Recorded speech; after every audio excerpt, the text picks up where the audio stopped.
अस्सलाम वालेकुम, welcome to our channel aspirants. आज हम डिस्कस करेंगे पाकिस्तान मेट्रोलॉजिकल डिपार्टमेंट के लिए ऑब्जर्वर BPS-07 का पेपर, जो कि आज हुआ है जुलाई 17, 2023 को।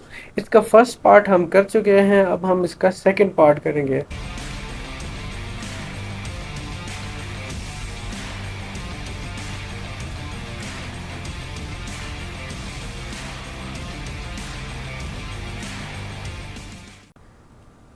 तो स्टार्ट करते हैं। नंबर 24 पे MCQs है कि the Mamluk dynasty ruled from 1206 to 1290 was founded by dash. तो ये थे कुतुबुद्दीन ऐबक। ऑप्शन ए इसमें करेक्ट ऑप्शन है। ये कुछ MCQs 29 तक जो MCQs है वो काफ़ी ब्लर है, बट ये है कि मैं आपको बोलूँगा तो आपको समझ आ जाएंगे। नंबर 25 पे है what is the snowman's nose made out of traditionally made made of। अच्छा, वो जो स्नोमैन होता है, बर्फ़ जब होती है तो उसमें लोग बर्फ़ से एक वो स्नोमैन बनाते हैं, ठीक है। उसका वो कह रहे हैं कि वो उसकी जो नाक होती है वो ट्रेडिशनली किस चीज़ से बनी होती है, तो वो कैरेट से बनी होती है। कैरेट यानी गाजर। उसके बाद है number 26, the guitar is a fretted musical instrument that typically has dash strings. तो गिटार का वो कह रहे हैं कि ये एक इंस्ट्रूमेंट होता है, उसमें कितने स्ट्रिंग्स होते हैं, तो टोटल 6 होते हैं उसमें स्ट्रिंग्स। 27 पे है which mountains range gets the name from the Sanskrit language meaning abode of snow. Abode of snow, तो ये क्या है, इसको हिमालय कहते हैं। हिमालय रेंज है जिसको अबोर्ड ऑफ स्नो कहते हैं, जिसको मतलब संस्कृत में उसको लैंग्वेज है, उसका मतलब ये है कि अबोर्ड ऑफ स्नो। नंबर 28 है Formosa is the old name of dash. तो ये है ताइवान का ओल्ड नेम, ताइवान। 29 पे है which of the following countries conflict with India on water sharing issue.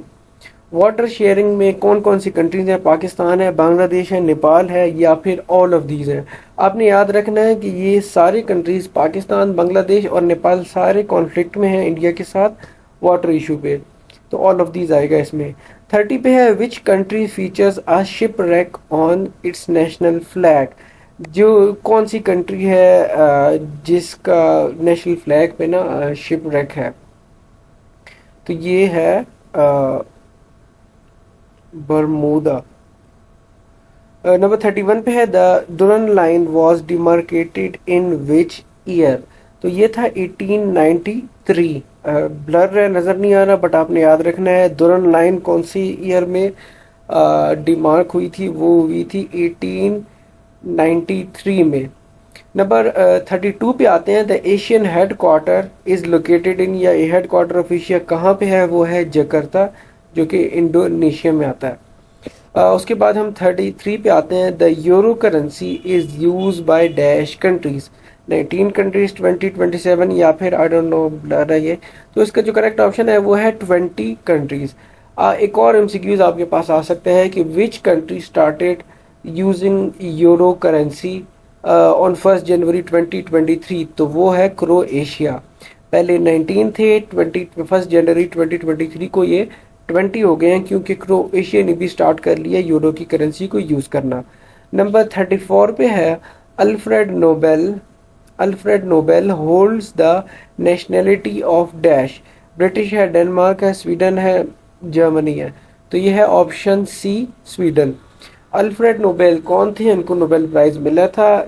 उन्होंने क्या इन्वेंशन की थी? उन्होंने डायनामाइट इन्वेंशन की थी, एक्सप्लोजिव डिवाइस की। 35 पे है organisation of Islamic corporation cooperation has dash official language. तो ये है टोटल 3 लैंग्वेजेस हैं उसमें। नंबर 36 पे है द कैपिटल ऑफ चेक रिपब्लिक इज़ डैश।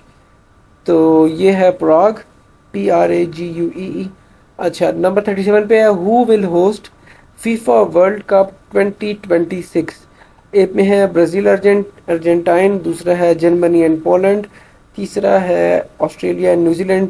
अच्छा, इसमें करेक्ट ऑप्शन है डी, मैक्सिको, कनाडा और यूएसए, ये तीनों जो है ना होस्ट करेंगे 2026 का वर्ल्ड कप। भी बड़ा इंपॉर्टेंट क्वेश्चन है ये क्वेश्चन, उसमें भी आ सकते हैं। अभी आने वाला जो टेस्ट होने वाला है एफआईए का, एफआईए के टेस्ट के लिए मैथ की सीरीज़ भी हमने अपलोड की हुई है। अगर आप देखना चाहते हैं तो ऊपर बटन में आपको नज़र आ जाएगा या डिस्क्रिप्शन में उसका लिंक में आपको मिल जाएगा।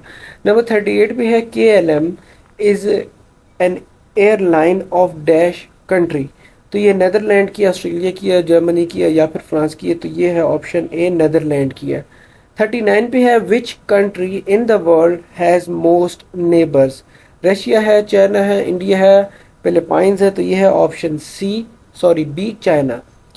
40 पे है how many times Quaid Azam visited Islamia college Peshawar. तो ये है ऑप्शन ए, 3 टाइम्स था। और इन्होंने 1936, 45 और 48 में विजिट किया था। 36, 45 और 48। 41 पे है विच liquid is use in thermometer.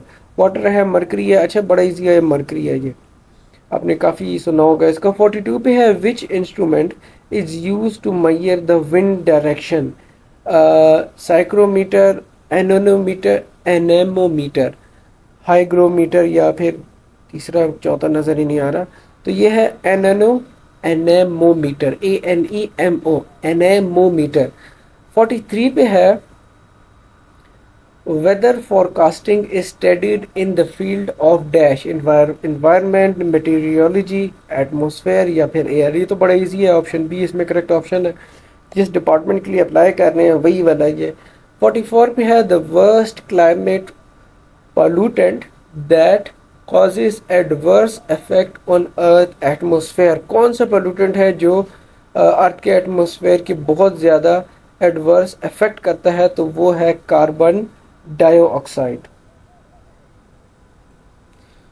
45 पे है the longest day on earth is observed on dash. 21 मई, 20 जुलाई या फिर 21 जून। 21 जून करेक्ट ऑप्शन है।